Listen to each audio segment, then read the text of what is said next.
பாக்யம் தான் லக்ஷ்மி வாரும் அம்மா.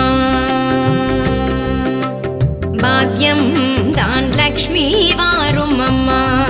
முன்னோர்கள் செய்த பாக்யம் தான் லக்ஷ்மி வாரும் அம்மா.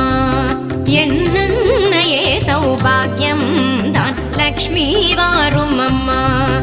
என் இல்லமே சௌபாகியம்